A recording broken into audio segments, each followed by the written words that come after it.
Hello guys, welcome to our channel. आज हम class 11th के बायोलॉजी का chapter neural control and coordination का लेक्चर नंबर 3 करने जा रहे हैं, जहां पर हम आज ट्रांसमिशन ऑफ इम्पल्स को पढ़ेंगे। लेकिन उससे पहले लेक्चर नंबर 2 के अंदर हमने जो भी पढ़ा था वो एक बार ही हम फटाफट से रिवाइज करेंगे। तो सबसे पहले लेक्चर नंबर 2 के अंदर हमने पढ़ा था generation and conduction of the nerve impulse, जिसमें हमने कहा था कि जो हमारे न्यूरॉन्स होते हैं वो एक एक्साइटेबल सेल्स होते हैं, बिकॉज उनकी मेम्ब्रेन जो है वो पोलराइज स्टेट में रहती है। पोलराइज स्टेट में उसकी मेम्ब्रेन रहती क्यों है? क्योंकि उसके पास प्रेजेंट होते हैं leak channel, voltage gated channel और सोडियम पोटेशियम का पंप। अब ये जो लीकी चैनल्स होते हैं ये हमेशा ओपन होते हैं। ये भी हमारे पास दो टाइप के होते हैं, सोडियम लीक चैनल और potassium leak channel. Voltage gated channel time पे ओपन होते हैं, ये होता है सोडियम वोल्टेज गेटेड चैनल और पोटेशियम वोल्टेज गेटेड चैनल। और हमारे पास होता है सोडियम पंप। तो क्या होता है कि जब हमारी जो मेम्ब्रेन है, एक्सॉन की मेम्ब्रेन, वो अंदर से नेगेटिवली चार्ज होती है, बाहर से पॉजिटिवली। क्यों? क्योंकि जो एक्सॉन के बाहर वाला फ्लूइड होता है, यानी कि एक्स्ट्रा सेलुलर फ्लूइड, उसके अंदर सोडियम ज़्यादा होते हैं, पोटेशियम कम। लेकिन जो इंट्रा सेलुलर फ्लूइड होता है उसके अंदर पोटेशियम ज़्यादा होते हैं, सोडियम कम होता है और नेगेटिवली चार्ज प्रोटीन भी ज़्यादा होते हैं। और क्या होता है कि जो हमारा सोडियम लीक चैनल है उससे क्या होता है, सोडियम अंदर आता है और पोटेशियम लीक चैनल से जो पोटेशियम है वो बाहर जाता है। और सोडियम पोटेशियम का पंप जो है इन चीज़ों को मेंटेन करता है, वो एक्टिव ट्रांसपोर्ट करता है, एटीपी का यूज़ करके 3 सोडियम को बाहर भेजता है और 2 पोटेशियम को अंदर रहता है। और इसी की वजह से जो हमारी मेम्ब्रेन है, एक्सॉन की मेम्ब्रेन, वो पोलराइज स्टेट में रहती है, माइनस अंदर से रहती है और बाहर से कैसी रहती है, पॉजिटिव। यानी कि हम इसको कहते हैं रेस्टिंग मेम्ब्रेन पोटेंशियल, जो कि होती है -70 मिलीवोल्ट। ठीक है, अंदर से नेगेटिव, बाहर से पॉजिटिव। अब क्या होता है कि जब भी कोई स्टिमुलस आती है या फिर जब भी कोई स्टिमुलस आती है तो होता क्या है कि लिगैंड चैनल्स प्रेजेंट होते हैं कहाँ पर, हमारे डेंड्राइट्स पे। अब जैसे ही कोई स्टिमुलस आई तो ये लिगैंड चैनल से होता क्या है कि सोडियम जो है वो अंदर की तरफ आने लग जाता है। और जैसे ही सोडियम अंदर की तरफ आता है तो वो हमारा जो रेस्टिंग मेम्ब्रेन पोटेंशियल है -70 मिलीवोल्ट, उससे एक थ्रेशोल्ड स्टिमुलस में आता है -55 मिलीवोल्ट। और जैसे ही थ्रेशोल्ड स्टिमुलस आता है -55 मिलीवोल्ट, तो जो सोडियम वोल्टेज गेटेड चैनल है वो खुल जाते हैं, जिसके वजह से सोडियम की एंट्री फटाफट होने लग जाती है। और जैसे ही सोडियम की एंट्री होने लग जाती है तो मेम्ब्रेन हमारी डीपोलराइज्ड होती है, वो अंदर की तरफ से पॉजिटिवली चार्ज हो जाती है और बाहर की तरफ से कैसी हो जाती है, नेगेटिवली चार्ज हो जाती है। फिर क्या होता है कि अब मेम्ब्रेन को तो डीपोलराइज कर दिया, with in a fraction of second, इतना जल्दी ये जो मेम्ब्रेन है वो डीपोलराइज से अगेन रीपोलराइज्ड होती है। होता क्या है कि सोडियम वोल्टेज गेटेड चैनल बंद हो जाते हैं, पोटेशियम वोल्टेज गेटेड चैनल खुल जाते हैं, जिसके वजह से फटाफट पोटेशियम जो है वो बाहर की तरफ जाने लगता है और हमें हमारा resting membrane potential that is -70 millivolt फिर से देखने को मिल जाता है। Conduction of the nerve impulse को अब अच्छे से समझते हैं। सबसे पहले कोई स्टिमुलस आई, जैसे ही स्टिमुलस आई, ये 3 जोन में हमने अपनी एक्सॉन की जो मेम्ब्रेन है उसको डिवाइड कर लिया है, A zone, B zone and C zone. अब जैसे ही कोई स्टिमुलस आई तो सोडियम अंदर आने लगा। जैसे ही सोडियम अंदर आया तो जो हमारा रेस्टिंग मेम्ब्रेन पोटेंशियल था दैट इज द -70 मिलीवोल्ट, वो कहाँ चला गया, -55 मिलीवोल्ट। और जैसे ही वो -55 मिलीवोल्ट के अंदर गया, सोडियम वोल्टेज गेटेड चैनल जो थे वो खुल गए। और जैसे ही सोडियम वोल्टेज गेटेड चैनल खुले, मेम्ब्रेन क्या हो गई, डीपोलराइज्ड हो गई। और अभी यहाँ पर देखो, यहाँ तो सब कुछ रेस्टिंग में, लेकिन नीचे हमने दिखाया कि मेम्ब्रेन क्या हो गई है, डीपोलराइज्ड हो गई है। अब ये जो पॉजिटिव चार्ज है वो ए रीजन से बी रीजन में मूव करेंगे और बाहर की तरफ वो बी रीजन से ए रीजन में मूव करेंगे और सर्किट जो है वो कंप्लीट हो जाएगा। फिर क्या होगा कि यहाँ पर रीपोलराइजेशन होगी, जो पोटेशियम वोल्टेज गेटेड चैनल है वो खुल जाएंगे और पोटेशियम जो है वो बाहर की तरफ चला जाएगा और ये पॉजिटिव चार्ज यहाँ आ जाएगा और ये पॉजिटिव चार्ज यहाँ, जहाँ से हमें फिर से हमारी रेस्टिंग मेम्ब्रेन पोटेंशियल मिल जाएगी। सिमिलर यहाँ पे भी होगा, पॉजिटिव यहाँ से यहाँ चला जाएगा और यहाँ से बाहर क्या होगा कि सी पार्ट से बी पार्ट में पॉजिटिव आ जाएगा। ठीक है, और फिर हमने देखा था कि 2 टाइप की न्यूरॉन्स होती हैं, एक होती है अनमाइलिनेटेड, एक होती है माइलिनेटेड। जिसमें हमने कहा था कि जिस पे माइलिन शीट नहीं प्रेजेंट होती ना, तो उसमें कंडक्शन जो है वो स्लोअर होता है, बिकॉज पोलैरिटी चेंज होती है throughout the length of the axon. ठीक है, एक्सॉन की जो पूरी लेंथ होती है वहाँ पे ये पोलैरिटी चेंज वाला खेल चलता रहता है कि पॉजिटिव आगे जाएगा और बाहर की तरफ पॉजिटिव पीछे आएगा, तो ये पोलैरिटी का खेल चलता है। वायरस इलेक्ट्रिकल साइनेप्सेस जो होती है हमारी, सॉरी, माइलिनेटेड न्यूरॉन्स जो होती हैं उनके अंदर जंपिंग कंडक्शन होती है अक्रॉस द नोड्स ऑफ रैनिवर, पूरे के पूरे एक्सॉन में नहीं चलती। ठीक है, तो इतना हमने नेक्स्ट लेक्चर में अपने पढ़ लिया था। इसके पिछले लेक्चर में, प्रीवियस लेक्चर में हमने पढ़ लिया था। और अब हम क्या पढ़ेंगे, हम पढ़ेंगे transmission of impulse. Transmission of impulse यानी कि अगर एक इम्पल्स जो है वो डेंड्राइट से लेकर एक्सॉन तक जा रहा है, ठीक है, एक डेंड्राइट से लेकर कहाँ तक जा रहा है, एक्सॉन तक, लेकिन वो एक एक्सॉन से, अब ऐसा तो होगा नहीं कि तुमने कोई गर्म चीज़ को टच किया और वो तुम्हारे ब्रेन तक गई, तो क्या तुम्हारी उंगली से लेकर ब्रेन तक में क्या खाली एक न्यूरॉन प्रेजेंट होगी, वो एक ही न्यूरॉन पूरे के पूरे सिग्नल को लेकर गई होगी? ऐसा नहीं, न्यूरॉन में न्यूरॉन लगे हुए होंगे बहुत सारे। ठीक है, तो एक न्यूरॉन से इन्फॉर्मेशन दूसरी न्यूरॉन में जाती कैसे है वो हमें देखना है। और जब जाती है वो न्यूरॉन, तो वो एक गैप के थ्रू होती हुई जाती है जिसे कहते हैं साइनैप्सेस, वो हमें देखना है। फिर हमने देखना है कि दो टाइप की हमारी कंडक्शंस होती हैं, दो टाइप की हमारी ट्रांसमिशन होती है, एक होती है इलेक्ट्रिकल और एक होती है केमिकल। तो इलेक्ट्रिकल वाले में जो ट्रांसमिशन होती है वो बहुत सिंपल होती है, जैसे हम ये पूरे के पूरे एक्सॉन में देख रहे हैं कि पोलैरिटी रिवर्स हो रही है और जो कंडक्शन है वो हो रहा है। लेकिन जो हमारे केमिकल साइनैप्सेस है वहाँ पर जो कंडक्शन है वो ऐसे नहीं होती। ये सारी चीज़ें अभी हम समझते हैं एक एक करके। तो अब हम समझते हैं ट्रांसमिशन ऑफ द इम्पल्स, यानी इम्पल्स का ट्रांसमिशन कहाँ से कहाँ, इम्पल्स का ट्रांसमिशन करना कहाँ से कहाँ है, फ्रॉम वन न्यूरॉन, एक न्यूरॉन से, from one neuron to another. ठीक है, वन न्यूरॉन टू अनदर, हमें क्या करना है, ट्रांसमिशन करना है इम्पल्स का कहाँ से कहाँ, एक न्यूरॉन से दूसरे न्यूरॉन पे। लेकिन ये जो ट्रांसमिशन है वो होती कैसे है, तो ये जो ट्रांसमिशन है ना वो कहाँ से जाती है, गैप के थ्रू जाती है जिसे हम कहते हैं साइनैप्सेस। ठीक है, तो one neuron to the another through क्या होता है, एक जंक्शन जिसे क्या कहते हैं, कॉल्ड साइनैप्सेस, जिसे क्या कहते हैं, साइनैप्सेस। ठीक है, साइनैप्सेस। और ये साइनैप्स बनती कैसे है, from the membrane of the pre synaptic and post synaptic neuron. ठीक है, from the membrane of the pre और पोस्ट साइनेप्टिक न्यूरॉन। तो ये भी हम लिख लेते हैं कि बनती कैसे है, from membrane of pre and post synaptic neuron. ठीक है, अब हम समझते हैं कि ये सारी चीज़ों का मतलब क्या होता है। तो सबसे पहले हमने कहा कि ट्रांसमिशन इम्पल्स का एक न्यूरॉन से दूसरे न्यूरॉन में हमने देखना है, जहाँ पर वो एक जंक्शन के थ्रू ट्रांसपोर्ट होता है जिसे हम कहते हैं साइनैप्स। अब साइनैप्स जो है वो बनता कैसे है, from the membrane of the pre and the post synaptic neuron. तो जैसे कि समझ लो कि यहाँ पर तुम्हारी ये जो है ये क्या है, एक्सॉन की टर्मिनल, ये क्या है, एक्सॉन टर्मिनल। ठीक है, हमने पहले एक्सॉन का पूरा स्ट्रक्चर पढ़ा था फर्स्ट लेक्चर के अंदर, जहाँ पे हमने कहा था कि एक्सॉन का टर्मिनल होता है और वो एंड कहाँ होता है, एक बल्ब लाइक स्ट्रक्चर में। ठीक है, जिसे हम क्या कहते थे, साइनेप्टिक नॉब कहते थे। क्या कहते थे, साइनेप्टिक नॉब कहते थे। तो ये मान लो वही क्या है, वो है ये साइनेप्टिक नॉब। अब देखो, जैसे कि मान लो यहाँ पर एक एक्सॉन जो है वो ख़त्म हुई है। ठीक है, तुम छोटा सा डायग्राम यहाँ पे बना लो।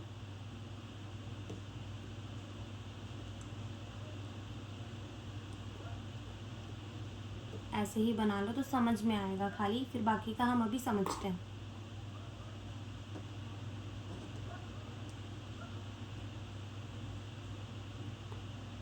जैसे समझ लो कि ये हमारी क्या है, दो न्यूरॉन है, ये पहली वाली न्यूरॉन है, ये दूसरी वाली न्यूरॉन है। तो ये हम है ना इसका थोड़ा इलाबरेट यानी कि थोड़ा बड़ा करके हम इसका स्ट्रक्चर जो है वो बना रहे हैं। ठीक है, तो बीच में ये जो स्पेस प्रेजेंट है, ये तो अभी हमने बहुत बड़ी जगह दिखा दी है कि हाँ भाई इतनी बड़ी जगह प्रेजेंट है, लेकिन असली में बहुत कम जगह प्रेजेंट होती है। और ये जो जगह होती है ना बिटवीन द टू न्यूरॉन, इसी को क्या कहते हैं, इसी को कहते हैं साइनेप्टिक क्लेफ्ट। क्या कहते हैं, साइनेप्टिक क्लेफ्ट। ठीक है, ये जगह को ही क्या कह देते हैं, साइनेप्टिक क्लेफ्ट कह देते हैं। ठीक है, जैसे कि हम मान लो ये क्या है, एक एक्सॉन टर्मिनल जो कि एंड हो रहा है एक बल्ब जैसे स्ट्रक्चर पे, जिसे हम क्या कह रहे हैं, साइनेप्टिक नॉब कह रहे हैं। ठीक है, जिसे हम क्या कह रहे हैं, साइनेप्टिक नॉब। अब तुम मान लो यहीं पे क्या है, एक डेंड्राइट है। क्या है, एक डेंड्राइट है। ठीक है, ये हमें दिखाई है डेंड्राइट, और डेंड्राइट के बाद हमारी जो है वो एक पूरी एक नई न्यूरॉन स्टार्ट हो रही होगी। तो साइनेप्सिस की बात की गई है, तो प्री का मतलब होता है पहले, पोस्ट का मतलब होता है बाद में। प्री का मतलब होता है पहले और पोस्ट का मतलब होता है बाद में। तो ये हमारी क्या है, ये है हमारी प्री साइनेप्टिक न्यूरॉन, ठीक है, यानी कि ये पहले आ रही, और ये हमारी क्या होगी, पोस्ट साइनेप्टिक न्यूरॉन, ठीक है, ये क्या होगी, पोस्ट साइनेप्टिक न्यूरॉन। बनाई हमने अभी पूरी न्यूरॉन नहीं है, लेकिन आगे जो है ये पूरी की पूरी न्यूरॉन होगी, और ये पीछे की तरफ, ठीक है। तो ये है हमारी प्री और पोस्ट साइनेप्टिक न्यूरॉन। अब इसके बीच में तुम्हें एक स्पेस दिख रहा होगा, ये स्पेस दिख रहा होगा, इसी स्पेस को क्या कहा जाता है, इसी स्पेस को कहा जाता है साइनेप्टिक क्लेफ्ट, या फिर साइनेप्सिस भी कह देते हैं, ठीक है। तो इसी को क्या कहा जाता है, साइनेप्टिक क्लेफ्ट कहा जाता है। क्या कहा जाता है, साइनेप्टिक क्लेफ्ट कहा जाता है, ठीक है। तो अब हम क्या करेंगे, अब हम देखेंगे कि इम्पल्स जो है इस एक्सॉन टर्मिनल से एक दूसरे न्यूरॉन में कैसे जाता है, ठीक है। इम्पल्स जो है वो इस एक्सॉन की टर्मिनल, जो एक्सॉन की टर्मिनल होती है that is the synaptic knob, उससे हमारे दूसरे डेंड्राइट में, दूसरे एक्सॉन में जो है, दूसरे न्यूरॉन में वो जाता कैसे है, अब हम वो देखते हैं, ठीक है। तो इसमें थोड़ा बड़ा बड़ा डायग्राम बना लेना,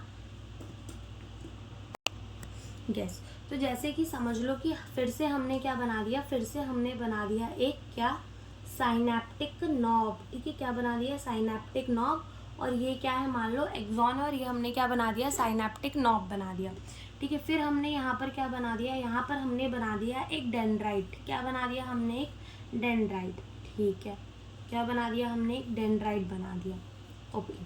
अब होता क्या है कि जैसे कि मैंने तुम्हें न्यूरॉन के डायग्राम में ही बताया था कि ये जो साइनेप्टिक नॉब होती है ना, इसके अंदर क्या होती है, वेसिकल्स होती है, इनके अंदर क्या होती है, वेसिकल्स होती है, जिसे हम कहते हैं साइनेप्टिक वेसिकल।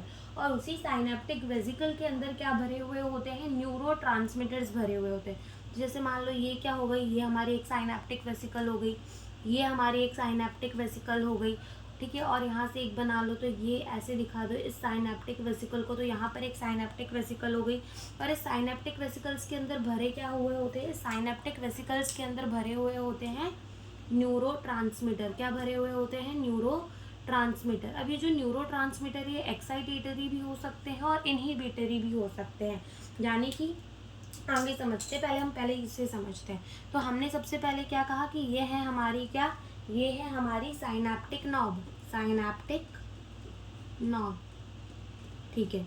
ये जो है ये क्या है, साइनेप्टिक वेसिकल, और इसके अंदर जो भरा हुआ है ये क्या है, न्यूरो ट्रांसमीटर, ये क्या है, न्यूरो ट्रांसमीटर, ठीक है। और ये क्या है, ये है हमारी डेंड्राइट ऑफ अनदर एक्सॉन, ठीक है। और इसी डेंड्राइट्स के ऊपर क्या प्रेजेंट होते हैं, रिसेप्टर, क्या प्रेजेंट होते हैं, रिसेप्टर।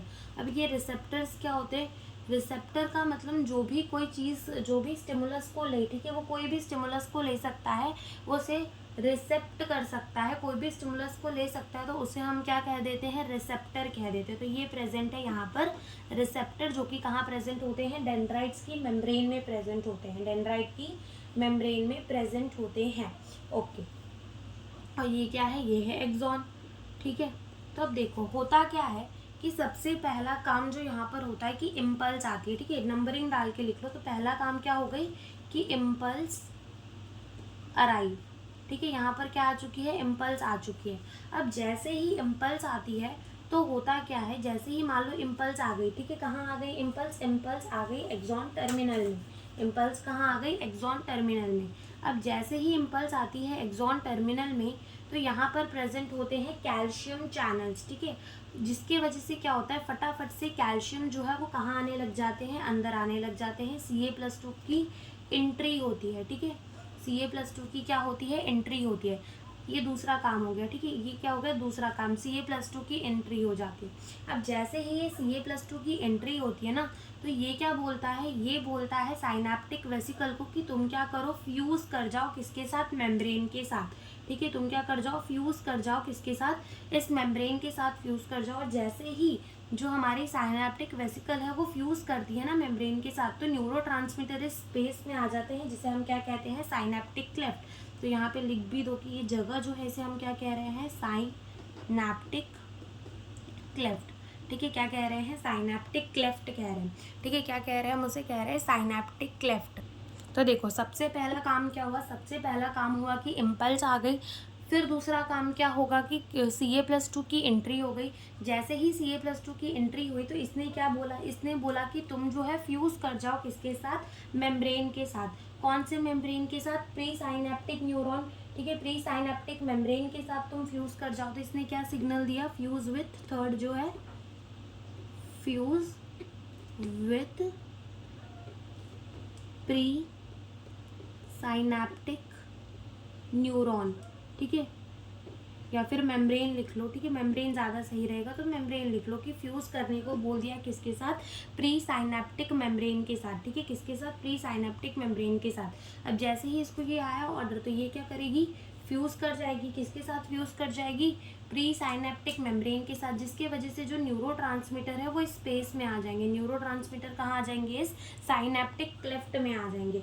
और जैसे ही ये न्यूरोट्रांसमीटर कहाँ आए, साइनेप्टिक क्लेफ्ट में आए।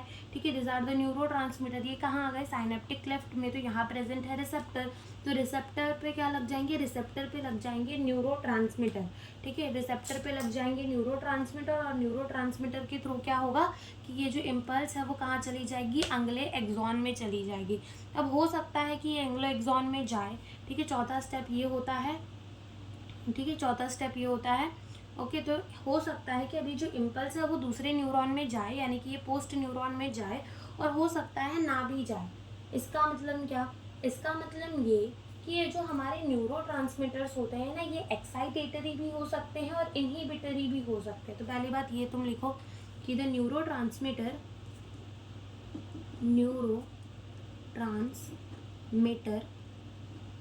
ठीक है, जो न्यूरोट्रांसमीटर है कैन बी एक्साइटेटरी और ये इनहिबिटरी भी हो सकते हैं। इनहिबिटरी, एक्साइटेटरी भी हो सकते हैं और इनहिबिटरी। अब एक्साइटेटरी का मतलब क्या कि इनहिबिटरी का मतलब क्या, इसका सबसे पहले तो तुम ये जानो कि जो एक्साइटेटरी हमारे न्यूरोट्रांसमीटर्स होते हैं वो कौन से हो गए, जैसे कि एसिटाइल कोलाइन हो गया। ठीक है, एसिटाइल कोलाइन, एपिनेफ्रिन,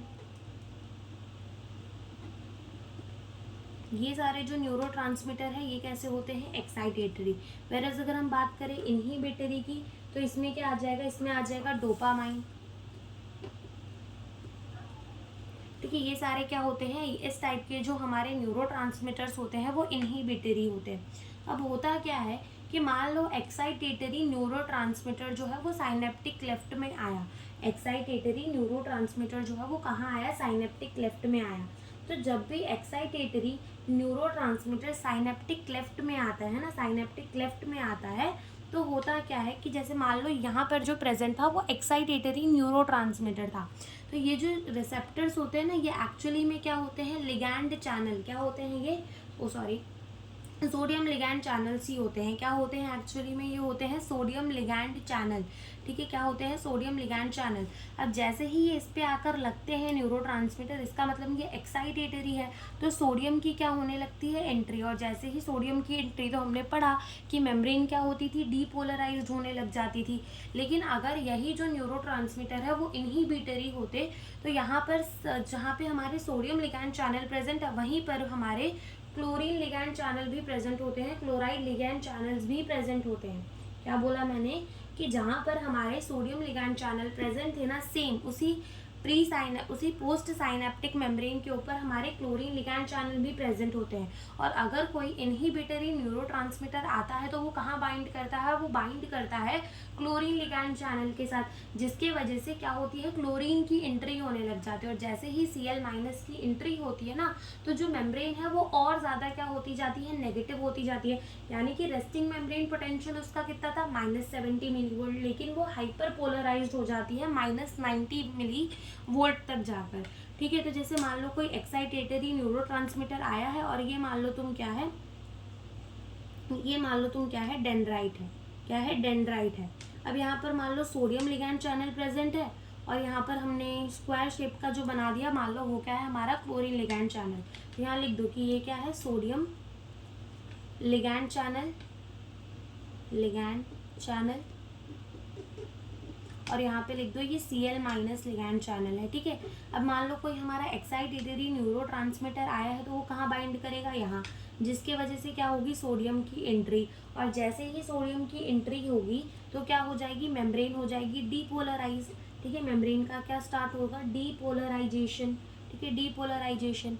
और यही मान लो ये अगेन हमारी क्या है, डेंड्राइट है, किसी एक्सॉन की ये है और किसी भी न्यूरॉन की ये क्या है, डेंड्राइट है। अगेन यहाँ पर हमारे लिगैंड चैनल प्रेजेंट है, सोडियम वाले और क्लोरीन वाले, लेकिन अब ये इनहिबिटरी है तो क्या होगा कि क्लोरीन अंदर आएगा, क्या आएगा, Cl- अंदर आएगा, जिसके वजह से मेम्ब्रेन जो है वो हाइपर पोलराइज्ड हो जाएगी, हाइपर पोलराइज्ड हो जाएगी। यानी कि अगर रेस्टिंग मेम्ब्रेन पोटेंशियल -70 मिलीवोल्ट होता है तो वो कितना कन्वर्ट कर देती है, -90 मिलीवोल्ट तक ये जो है वो कन्वर्ट कर देती है। तो इस हिसाब से जो हमारे न्यूरोट्रांसमीटर है वो हमारे न्यूरोट्रांसमीटर जो है वो एक्साइटेटरी भी हो सकते हैं और हमारे इनहिबिटरी भी हो सकते हैं, एक्साइटेटरी भी हो सकते हैं और इनहिबिटरी भी हो सकते हैं। ठीक है, तो अभी तक हमने क्या पढ़ा, हमने पढ़ा ट्रांसमिशन ऑफ इम्पल्स, जिसमें हमने कहा कि जब एक न्यूरॉन से अनदर न्यूरॉन में इंफॉर्मेशन जाती है, इम्पल्स जाती है एक जंक्शन के थ्रू जिसे हम कहते हैं साइनैप्स। और साइनैप्स बनता कैसे है, from the membrane of the pre and the post synaptic neuron. ठीक है, अब यहाँ पे समझ में नहीं आ रहा होगा तुम्हें कि जो साइनैप्टिक क्लेफ्ट है और साइनैप्सिस, इन दोनों के बीच में डिफरेंस क्या है। तो जो साइनैप्स है ना, उसमें pre synaptic neuron, post synaptic neuron और साइनैप्टिक क्लेफ्ट तीनों इंक्लूडेड है। ठीक है, यानी कि ये तीनों ही मिलकर जो है वो क्या बनाती है, तीनों मिलकर बनाती हैं क्या, साइनैप्स। ठीक है, तीनों मिलकर क्या बनाती है, साइनैप्स। और ये जो बीच में जगह है उसे हम क्या कह दे रहे हैं, साइनैप्टिक क्लेफ्ट कह दे रहे हैं। फिर हमने कहा कि ये मान लो हमारी क्या है, ये हमारी है प्री साइनैप्टिक न्यूरॉन और ये हमारी पोस्ट साइनैप्टिक न्यूरॉन। इम्पल्स आया तो क्या हुआ, कैल्शियम की एंट्री। इसने बोला कि साइनैप्टिक वेसिकल को कि तुम क्या करो, फ्यूज कर जाओ मेम्ब्रेन के साथ। वो फ्यूज कर गई from the membrane of the pre synaptic neuron, neurotransmitter release हो गए एंड वो बाइंड कर गए कहाँ पे, रिसेप्टर पे। अब वो रिसेप्टर कुछ भी हो सकता है, अगर हमारे न्यूरोट्रांसमीटर एक्साइटेटरी होंगे तो वो सोडियम लिगैंड चैनल पे बाइंड करेंगे, और अगर वो इनहिबिटरी होंगे तो Cl- लिगैंड चैनल में बाइंड करेंगे और इस सबसे जो इम्पल्स है वो आगे जाएगी। ठीक है, फिर उसके बाद हमने देख लिया कि न्यूरोट्रांसमीटर जो है वो एक्साइटेटरी भी हो सकते हैं, इनहिबिटरी भी हो सकते हैं। ठीक है, अगर एक्साइटेटरी होंगे तो सोडियम की एंट्री होगी, इनहिबिटरी होंगे तो क्लोरीन की एंट्री होगी। ठीक है, ये हमने देख लिया। अब हमने एक और चीज़ यहाँ पे देखनी है कि यहाँ पर दो टाइप की साइनैप्स होती है, एक होती है इलेक्ट्रिकल साइनैप्स और एक होती है केमिकल साइनैप्स। तो ये भी हम देख लेते हैं कि यहाँ पर हमारे पास कितने टाइप की, there are 2 type of synapse.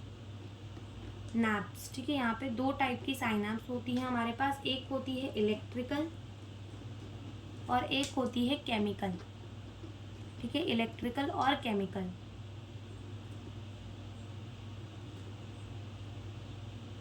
तो अगर हमने देखे तो अभी जो हमने ऊपर पढ़ा वो हमने क्या पढ़ा, वो हमने पढ़ा केमिकल साइनैप्स। अब इलेक्ट्रिकल साइनैप्स पे क्या डिफरेंट होता है, जैसे कि मान लो ये क्या है, साइनैप्टिक नॉब है। ठीक है, ये क्या है, साइनैप्टिक नॉब है और ये क्या है, दूसरी डेंड्राइट है। ठीक है, ये क्या है, दूसरी डेंड्राइट है। जैसे डेंड्राइट जो है वो थोड़ा अलग बना लो, ये क्या है, मान लो दूसरी डेंड्राइट है। तो अब होता क्या है कि इलेक्ट्रिकल साइनैप्स के अंदर क्या होता है कि ये जो membrane of the pre synaptic और membrane of the post synaptic neuron होती है वो इतनी पास होती हैं कि यहाँ पर कोई भी गैप नहीं प्रेजेंट होता है। साइनैप्टिक क्लेफ्ट यहाँ नहीं प्रेजेंट होती और यहाँ पे क्या प्रेजेंट होते हैं, यहाँ प्रेजेंट होते हैं गैप जंक्शंस। क्या प्रेजेंट होते हैं, यहाँ पर प्रेजेंट होते हैं गैप जंक्शन। गैप जंक्शन का मतलब होता है यहाँ पर एक खाली जगह होती है जिससे क्या होता है, कम्युनिकेशन होता है दो सेल्स का। ठीक है, by the transmission of the ion, कुछ छोटे छोटे मॉलिक्यूल और कभी कभी कोई बड़े बड़े मॉलिक्यूल भी यहाँ से यहाँ चले जाते हैं, जिसके वजह से ये जो दो सेल्स होते हैं वो एक दूसरे के साथ कम्युनिकेट कर पाते हैं। तो हम इसको क्या कहते हैं, गैप जंक्शन। ठीक है, इसे क्या कहते हैं हम, गैप जंक्शन, ठीक है, क्या कहते हैं हम इसको, गैप जंक्शन कहते हैं। तो हमने क्या बोला कि जो इलेक्ट्रिकल साइनेप्सेस होती है उसके अंदर मेम्ब्रेन ऑफ द प्री और पोस्ट साइनेप्टिक न्यूरॉन बहुत एक दूसरे के पास पास होते हैं। तो ये हम लिखते हैं कि membrane of pre and post synaptic neuron very close to each other, ठीक है। वेरेज अगर हम बात करें इन द केमिकल साइनेप्सिस तो यहाँ पर ऐसा नहीं होता, यहाँ पर जो होते हैं ये थोड़े दूर दूर होते हैं और हमें यहाँ पर न्यूरोट्रांसमीटर्स भी दिखते हैं, न्यूरोट्रांसमीटर्स का रिलीज भी दिखता है। अब इलेक्ट्रिकल साइनेप्सिस में क्या होता है कि यहाँ पर जो इम्पल्स हमारी, जैसे कि हमने देखा था कि एक एक्सॉन में हमारी इम्पल्स कैसे जा रही थी, सर्किट को कंप्लीट कर करके वो आगे हमारी इम्पल्स जो है वो एक एक्सॉन के थ्रू जाती जा रही थी। तो यहाँ पर जो करंट का फ्लो होता है ना वन न्यूरॉन से अनदर न्यूरॉन में, वो एकदम नॉर्मल होता है, ठीक है। तो हम यहाँ पे लिखेंगे कि current flow from one neuron to other directly, ठीक है, डायरेक्टली चले जाते हैं। और यहाँ पर क्या होता है कि जो ट्रांसमिशन है ना, जैसे कि हमने देखा था कि एक सिंगल एक्सॉन में कैसी हो रही थी, वैसे ही बहुत ज़्यादा सिमिलर होती है। तो हम यहाँ पे लिख देंगे कि similar transmission to single axon, जैसे कि एक सिंगल एक्सॉन के अंदर ट्रांसमिशन हो रही थी वैसे ही इसके अंदर भी ट्रांसमिशन हो जाती है। वेरेज अगर अपन बात करें जो हमारे इलेक्ट्रिकल साइनेप्सिस होती है वो हमेशा फास्टर होती है देन द केमिकल साइनेप्सिस। तो ये बात हम लिख देते हैं कि ये वाली जो साइनेप्सिस होती है फास्टर देन केमिकल साइनेप्स, ठीक है। यहाँ पर जो है ये कैसी होती है, फास्टर होती है देन द केमिकल साइनेप्सिस। वेरेज अगर अपन बात करें केमिकल साइनेप्सिस की तो यहाँ पर जो क्या प्रेजेंट होता है, यहाँ पर प्रेजेंट होता है साइनेप्टिक क्लेफ्ट, जो कि अभी हमने ऊपर देखा, साइनेप्टिक क्लेफ्ट प्रेजेंट, ठीक है। यहाँ पर क्या प्रेजेंट होता है, साइनेप्टिक क्लेफ्ट प्रेजेंट होता है। यहाँ क्या यूज होते हैं, न्यूरो ट्रांसमीटर यूज होते हैं, ठीक है। यहाँ क्या यूज होते हैं, न्यूरो ट्रांसमीटर्स यूज होते हैं। क्या यूज होते हैं, यहाँ पर न्यूरो ट्रांसमीटर्स भी यूज होते हैं। और बाकी हमने अभी पूरा जो भी पढ़ा वो हमने किसके बारे में पढ़ा, केमिकल साइनेप्सिस के बारे में ही पढ़ा। और यहाँ पर ये जो होती है slower transmission than electrical synapse, ठीक है। स्लोअर यहाँ पर ट्रांसमिशन होती है जब हम कंपेयर करते हैं टू द इलेक्ट्रिकल साइनेप्स, ठीक है। तो आज के लेक्चर में हम इतना ही पढ़ेंगे और इसके नेक्स्ट लेक्चर में ह्यूमन न्यूरल सिस्टम यानी कि हम ब्रेन को कंप्लीट कर देंगे, वो हमारे इस चैप्टर का लास्ट लेक्चर होगा। तो एक बार हम फिर से फटाफट से रिवाइज करते हैं कि हमने यहाँ क्या क्या पढ़ा। तो हमने कहा कि हमने पढ़ा ट्रांसमिशन ऑफ इम्पल्स, यानी कि एक न्यूरॉन से जो इम्पल्स है वो दूसरे न्यूरॉन में कैसे जाती है, हमने वो देखा।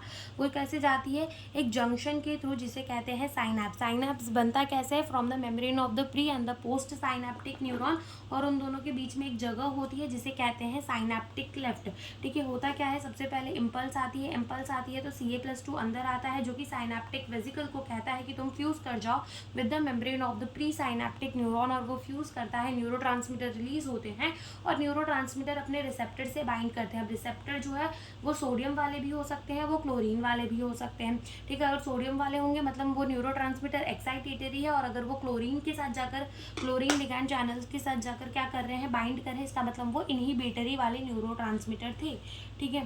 फिर हमने बोला कि दो टाइप की साइनेप्सेस होती हैं, एक होती है electrical chemical synapse. Electrical synapse में जो मेम्ब्रेन है प्री और पोस्ट साइनेप्टिक न्यूरॉन की बहुत पास पास होती है, करंट का जो फ्लो है from one axon to the another axon directly हो जाता है, और सिमिलर ट्रांसमिशन होती है जैसे एक सिंगल एक्सॉन के अलॉन्ग हमने पढ़ी थी, सिमिलर और फास्टर होती है देन द केमिकल साइनेप्स। और केमिकल साइनेप्स में साइनेप्टिक क्लेफ्ट प्रेजेंट होता है, न्यूरोट्रांसमीटर्स यूज होते हैं, स्लोअर ट्रांसमिशन होती है देन द इलेक्ट्रिकल साइनेप्स। और हमने कहा कि जो एक्साइटेटरी जो हमारे न्यूरोट्रांसमीटर्स होते हैं वो लिगैंड चैनल से बाइंड करते हैं, सोडियम की एंट्री होती है, और जैसे ही सोडियम की एंट्री होती है तो मेम्ब्रेन क्या हो जाती है, डीपोलराइज। वेरस जब हमारे इनहिबिटरी न्यूरोट्रांसमीटर्स बाइंड करते हैं तो होती है किसकी एंट्री, Cl- की एंट्री, क्लोराइड आयन की एंट्री होती है, जिसकी वजह से जो हमारी रेस्टिंग मेम्ब्रेन पोटेंशियल है -70 मिलीवोल्ट उससे भी कम हो जाता है, दैट इज -90 मिलीवोल्ट तक जो है वो चला जाता है। तो यहीं पे हम अपना लेक्चर करते हैं ख़त्म। Thank you for watching the video.